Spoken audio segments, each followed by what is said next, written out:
Pourquoi suis-je tenu responsable de mon péché, alors que je n'ai pas demandé à naître? De nombreux parents ont déjà entendu leur enfant dire « je n'ai pas demandé à naître ». Cela se produit lorsque l'enfant s'oppose à quelque chose, comme une obligation de rendre des comptes ou une corvée désagréable.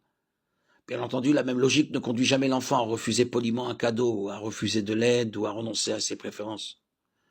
Logiquement, il y a une autocontradiction inhérente à la plainte selon laquelle personne ne m'a demandé si je voulais naître. Au-delà de ça, le concept n'est pas pertinent. En utilisant les mêmes critères que ceux appliqués à tout le reste, Dieu est tout à fait justifié de demander des comptes à ses créations.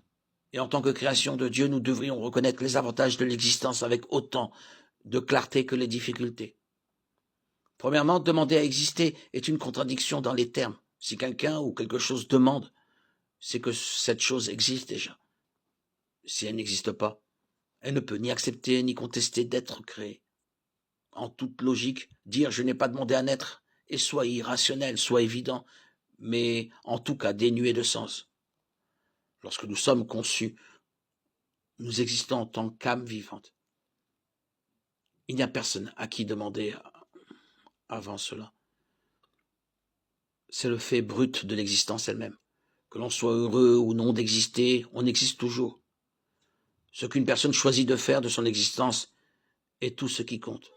Les philosophies chrétiennes et non chrétiennes se sont penchées sur cette question et sont parvenues à la même conclusion. En termes clairs, nous existons donc, nous devons faire avec l'existence. Même si nous aurions préféré ne jamais exister, nous existons.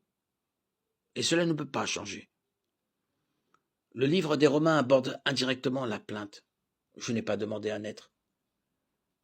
S'adressant à ceux qui s'opposent à la souveraineté de Dieu, Paul dit ceci. Mais toi, homme, qui es-tu pour entrer en contestation avec Dieu? L'objet dira-t-il à celui qui l'a façonné, le potier n'est-il pas le maître de l'argile pour faire avec la même pâte un ustensile d'un usage noble et un ustensile d'un usage méprisable? Romains 9, 20, 21.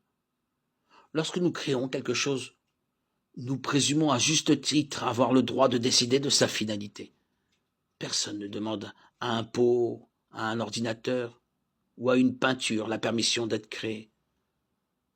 Nous ne supposons pas non plus que l'objet créé a plus d'autorité que nous. En tant qu'êtres faillibles, nous avons souvent du mal à nous rappeler que nous sommes des êtres créés, que Dieu est notre créateur. Il n'y a rien de contradictoire ou d'injuste à ce que Dieu nous tienne responsables du péché. Même si nous n'avons pas été impliqués dans le commencement de notre propre existence. Il est important de reconnaître que les plaintes concernant la vie ne sont pas toutes insignifiantes. Elles ne sont pas non plus toujours puériles ou superficielles. Ceux qui souhaitent ne jamais être nés réagissent à une stratégie, une tragédie,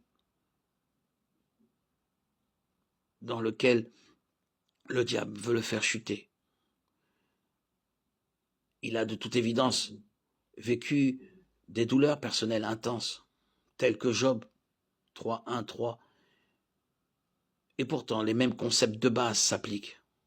En outre, même ceux qui sont aux prises avec des circonstances de vie horribles ont été créés par Dieu dans un but, et ce but comprend non seulement le choix, mais aussi le potentiel de bonheur éternel.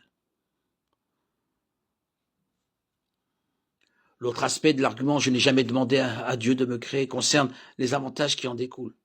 Ceux qui affirment qu'ils n'ont pas voulu être créés le font toujours dans le contexte d'un rejet de la moralité de Dieu, d'un salut exclusif ou d'un enfer éternel.